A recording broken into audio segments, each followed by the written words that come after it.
నమస్తే అండి. అందమైన హర్విల్లుకి స్వాగతం. ఈ పూసలతో అల్లిన బొమ్మలు చూసారు కదండి. ఇవి మా అత్తగారు అల్లిన బొమ్మలు. ఇటువంటి బొమ్మలు ఈ మధ్యకాలంలో ఎవరు అల్లుతున్నట్టు నేనైతే చూడలేదు. మీ ఇంట్లో కూడా ఇలాంటి బొమ్మలు ఉంటే తప్పకుండా కమెంట్ చేయండి. ఇంత చిన్న పూసలతో కూడా ఇంత అందమైన బొమ్మలు చేయటం అనేది నిజంగా అద్భుతమే చెప్పాలి.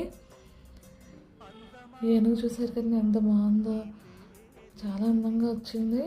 అలాగే జిరాఫీ కూడా చాలా అందంగా ఉంది. వాటి కాళ్ళు ఎంత అందంగా వచ్చిందో. అలాగే శివలింగం అయితే చాలా అద్భుతంగా ఉందండి. ఇలా పూసలతో బొమ్మలు చేయడం అనేది ఒక మంచి నైపుణ్యమే చెప్పుకోవాలి. ఇవి కాలం మారుతున్న కొద్దీ మనకి పాతకాలపు కళల విలువ మరింతగా అర్థమవుతూ ఉంది. ఇవి ఆ రోజుల్లో అల్లిన బొమ్మలు అయితే ఇప్పుడు మనకి మధురమైన జ్ఞాపకాలుగా మిగిలాయి. ఈ జ్ఞాపకాలు మీకు నచ్చినట్లయితే తప్పకుండా లైక్ చేయండి.